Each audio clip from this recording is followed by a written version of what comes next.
Polymer યુનિટની અંદર theory સમજ્યા પછી આપણે એના એક્ઝામ્પલ વિશે વાત કરીએ છીએ. તો પોલિમરના એક્ઝામ્પલની અંદર અહીંયા એક પહેલો એક્ઝામ્પલ આપેલો છે કે પોલિમરનો એક નમૂનો છે, એમાં 10,000, 30,000 અને 1,00,000 અણુભાર ધરાવતા એવા 3 પોલિમરના ઘટકોથી બનેલો છે.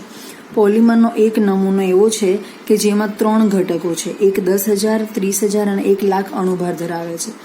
નીચે મુજબના મિશ્રણો ધરાવતા પોલિમરના નમૂના માટે આપણે MN બાર અને MW બાર સંખ્યા સરેરાશ અણુભાર અને વજન સરેરાશ અણુભારની ગણતરી કરવાની છે. તો અહીંયા આપણે 3 પ્રકારની કેલ્ક્યુલેશન કરવાની છે. એમાં સૌથી પહેલું છે દરેક પોલિમર ઘટકની સરખી સંખ્યામાં અણુઓ ધરાવતો નમૂનો હોય એવી શરત છે. બીજા નંબરે છે દરેક પોલિમર ઘટકના સરખા વજન ધરાવતો પોલિમર નમૂનો હોય, અને ત્રીજા નંબરે છે 10⁴ અને 10⁵ અણુભાર ધરાવતા 2 ઘટકો એમનો વજનથી ગુણોત્તર મિશ્ર કરવાથી બનતો જે નમૂનો છે એના માટેની ગણતરી કરવાની છે. તો નમૂનાના 3 અલગ અલગ રીતે પ્રકાર આપણને અહીંયા આપેલા છે.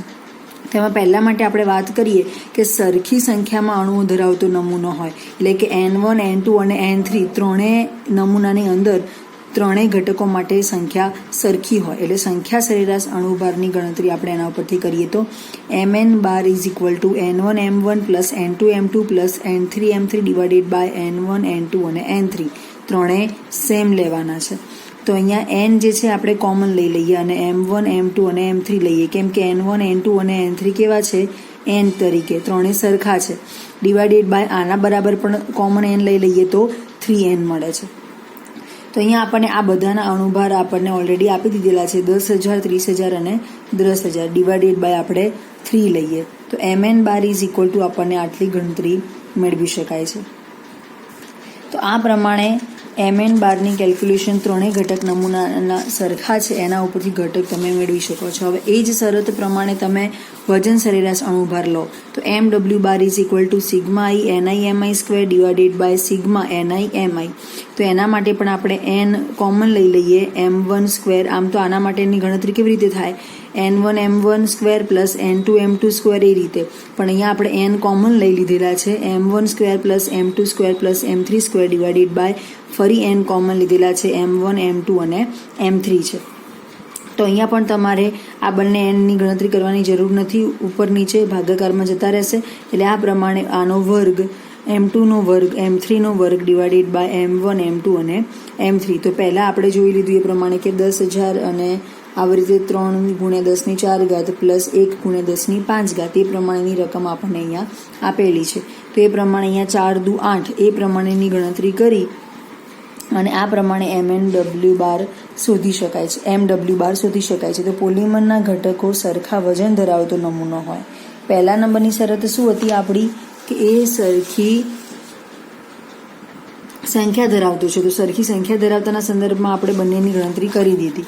હવે એના પછી પોલિમર ઘટકો સરખા વજન ધરાવતો હોય તો એના માટે W બધા માટે સરખો લેવાનો છે, એટલે N1 M1 અને N2 M2 N3 M3 બધા બરાબર W. તો અહીંયા W1 divided by M1 N1 લેવાના છે, W2 divided by M2 N2 લેવાના છે અને W3 divided by M3 N3 લેવાના છે. તો અહીંયા સંખ્યા સરેરાશ અણુભારની ગણતરી આપણે જોઈએ તો MN બાર N1 M1 N2 M2 અને N3 M3, પણ એમાં અહીંયા આપણે N1 M1 શું લેવાના છે W, એ રીતે N2 M2 બરાબર પણ W, એ રીતે N3 M3 બરાબર પણ W, અને નીચે N1 જે છે એના સંદર્ભમાં આપણે ભાગાકારમાં કિંમત લીધી છે W1 ડિવાઇડેડ બાય M1, એ રીતે N2 હોય તો એના માટે W2 ડિવાઇડેડ બાય M2 અને એ રીતે N3 હોય તો W3 ડિવાઇડેડ બાય M3. તો આ પ્રકારની કેલ્ક્યુલેશન એના માટે આપણે કરેલી છે. હવે 3W છે તો એના સંદર્ભમાં 3W ડિવાઇડેડ બાય આ પ્રમાણે નીચે કેલ્ક્યુલેશન કરેલી છે. એમાં W1 W2 W3 લખવાની જરૂર રહેતી નથી, કેમ કે ત્રણે એક જ છે, એટલા માટે ખાલી W લીધેલા છે, M1 M2 અને M3 લીધેલા છે. હવે M1 M2 અને M3 અણુભાર આપણને અહીંયા આપેલા છે, તો 3W divided by W divided by 10,000 plus W divided by 30,000 plus W divided by 1,00,000. આ પ્રકારની ગણતરી અહીંયા આપણને આપેલી છે. હવે આમાં આપણે Wને કોમન લઈએ તો બધા ઉપર અંશમાં 1 મૂકીએ તો 3W ડિવાઇડેડ બાય W કૌંસમાં 1/10,000 પ્લસ 1/30,000 પ્લસ 1/1,00,000 આ પ્રકારની ગણતરી થઈ શકે છે. તો એ સિવાય ડબલ્યુ બંને બાજુથી નીકાળી દઈએ તો અહીંયા 3 ડિવાઇડેડ બાય આ 1/10,000 છે એટલે 10⁻⁴, આ 1/30,000 છે એટલે 0.33 ઇન્ટુ 10⁻⁴ પ્લસ 10⁻⁵.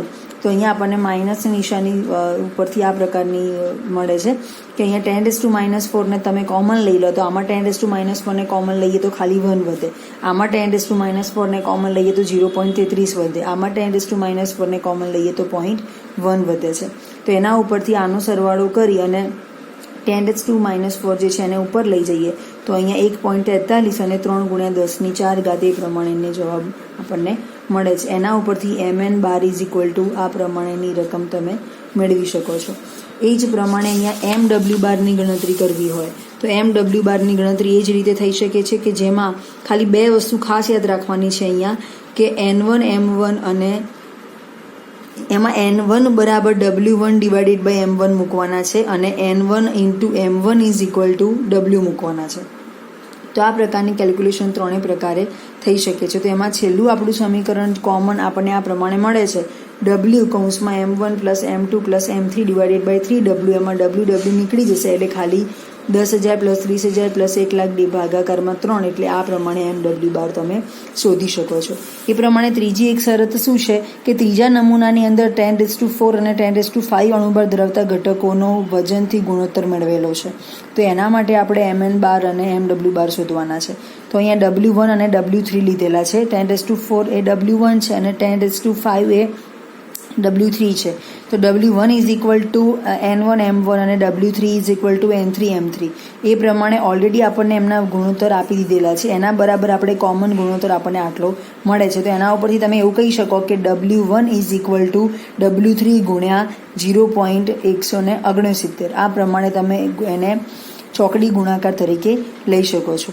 તો અહીંયા આપણને N1 M1 divided by N3 M3 માટે ગણતરી કરવી હોય તો N1 જે છે એઝ ઇટ ઇઝ રાખ્યા છે, M1 અને M3ની કિંમત આપણે અહીંયા મૂકી છે ઇઝ ઇક્વલ ટુ આપણને આ પ્રમાણે 0.169 મળે છે W1 અને W3ના સંદર્ભમાં.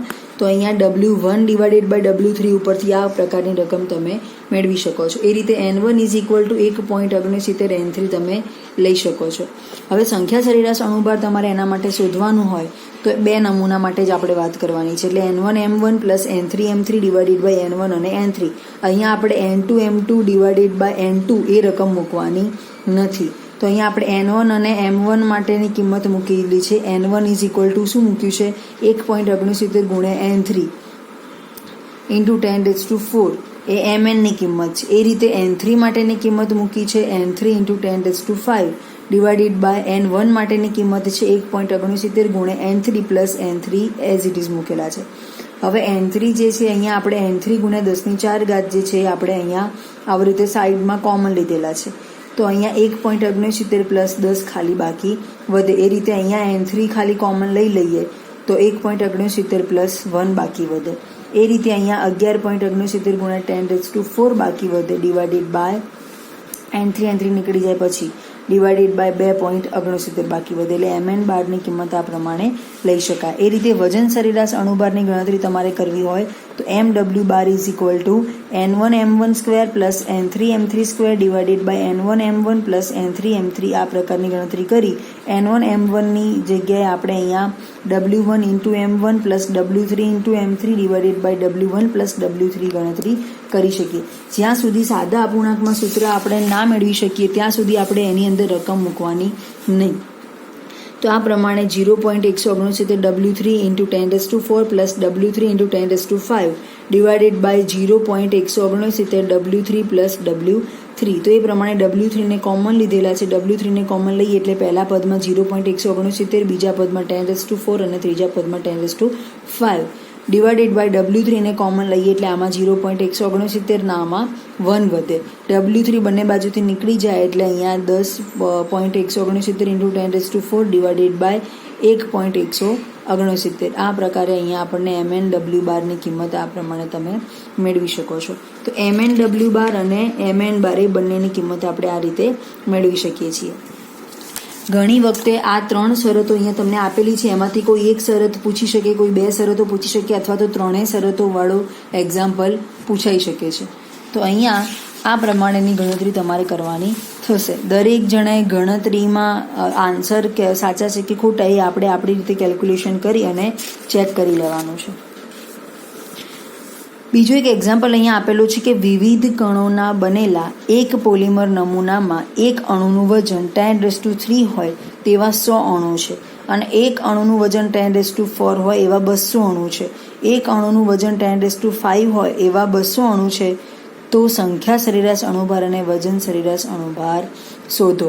તો અહીંયા આપણને 3 પ્રકારના અણુઓ આપેલા છે. એમાં એકમાં 100 અણુઓ છે કે જેનું 10⁻³ છે, બીજામાં 200 અણુ છે જેનું 10⁻4 છે, ત્રીજામાં 200 અણુ છે કે એમાં 10⁻5 છે. તો આ પ્રમાણે આપણને M1, M2, M3, N1, N2 અને N3 મળે છે. તો એના ઉપરથી આપણે સંખ્યા સરેરાશ અણુભાર અને વજન સરેરાશ અણુભાર એટલે Mn બાર અને Mw બારની ગણતરી કરવાની છે. તો Mn bar is equal to sigma ni mi divided by sigma ni અને Mw બાર માટે સમીકરણ જોઈતું હોય તો sigma ni mi square divided by sigma ni mi. પણ અહીંયા આપણે Mn માટે ગણતરી કરીએ છીએ તો અહીંયા એના ઉપરથી N1 M1 plus N2 M2 plus N3 M3 divided by N1 N2 અને N3 બધાની કિંમત આપણી જોડે છે. N1 M1 N2 M2 અને N3 M3 6ની કિંમત છે. આપણે સીધી રકમ મૂકી અને ગણતરી કરી લઈએ તો આ પ્રમાણે અહીંયા 10⁵ જે છે એને કોમન લઈએ. અહીંયા 1 + 20 + 200 ડિવાઇડેડ બાય 500 એના ઉપરથી આ પ્રમાણે કેલ્ક્યુલેશન કરી અને Mn બાર સીધો શોધી શકાય છે. એ રીતે વજન સરેરાશ અણુભાર માટે તમે ગણતરી કરો તો sigma ni mi square divided by sigma ni mi. તો એના ઉપરથી અહીંયા આપણે N1 M1 square plus N2 M2 square plus N3 M3 square divided by N1 M1 plus N2 M2 plus N3 M3 એની 6ની કિંમત આપણા જોડે છે. 6 અહીંયા મૂકી દઈએ. અહીંયા સ્ક્વેર બધાના કરવાના છે તો એના સંદર્ભમાં અહીંયા 10⁸ જે છે એને આપણે કોમન લઈએ.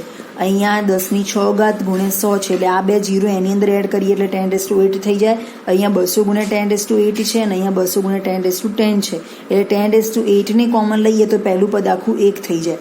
બીજા પદમાં ખાલી 200 વધે, ત્રીજા પદમાં 20,000 બાકી વધે. 8 છે અને આમાંથી બીજી 2 શૂન્ય બાકી વધે એટલે 2 શૂન્ય આમાં એડ થાય એટલે અહીંયા 20,000 બાકી વધે. તો આ પ્રમાણે ભાગાકારમાં 10⁻³ ને અહીંયા લઈએ તો કૌંસમાં આ પ્રમાણેની ગણતરી તમે કરી શકો છો. અને નીચે 10⁻³ અહીંયા કેમ બાકી વધે? અહીંયા 10⁻5 જે છે ઉપર નીચે 10⁻5 જતા રહે છે એટલે ખાલી અહીંયા 221 બાકી વધે અને અહીંયા 8માંથી 5 બાદ કરો એટલે ખાલી 3 બાકી વધે. એટલે આ પ્રમાણેની કેલ્ક્યુલેશન કરો તમે એટલે છેલ્લે તમને આ પ્રમાણે આન્સર મેળવી શકાય છે. Mw બાર માટે ગણતરી કરી શકાય છે. એકદમ ઇઝી એક્ઝામ્પલ છે, બરાબર. તો આ પ્રમાણે Mn બાર અને Mw બારની ગણતરી જો અહીંયા આપણને સીધું આપી દીધેલું છે N1 N2 N3 M1 M2 અને M3 પણ આગળનું જે પહેલું જે એક્ઝામ્પલ આપણે જોયું કે જેની અંદર બધા સીધા આપેલા નથી, અમુકમાં આપણે શોધવાનું છે વજન સરેરાશ અણુભાર. આમાં પછી ફક્ત 2 ઘટકો માટે લેવાનું કહ્યું છે તો એ 2 ઘટકો માટે કઈ સંખ્યા લેવી એ આપણે નક્કી કરવાનું છે. એટલે દરેક એક્ઝામ્પલમાં સૌથી પહેલાં N1 N2 N3 અને M1 M2 N3 માટે કઈ ગણતરી કરવાની છે એને સાઈડમાં નોંધી લેવાની. એના પછી તમે કયા એક્ઝામ્પલ માટે કઈ શરત પ્રમાણે કામ કરી રહ્યા છો એ શરતનું પહેલાં હેડલાઇન આપવાની, પછી જ નીચે એની કેલ્ક્યુલેશન તમારે શરૂઆત કરવાની. ધારો કે અહીંયા તમને 3 પ્રકારની શરતો પરથી સંખ્યા સરેરાશ અણુભાર અને વજન સરેરાશ અણુભારની ગણતરી કરવાની પૂછી છે તો એમાં તમે સૌથી પહેલાં સરખી સંખ્યામાં અણુઓ ધરાવતા માટે નમૂના માટે બંનેની ગણતરી કરો. પછી વજન સરખા હોય એના માટે બંનેની ગણતરી કરો. પછી ત્રીજામાં આ રીતે ગુણોત્તર આપેલો હોય એના મિશ્ર કરવાથી જે નમૂનો બને છે એના માટે બંનેની ગણતરી કરો. તો આ પ્રમાણે ત્રણેયની અલગ અલગ ગણતરી કરવાની રહેશે.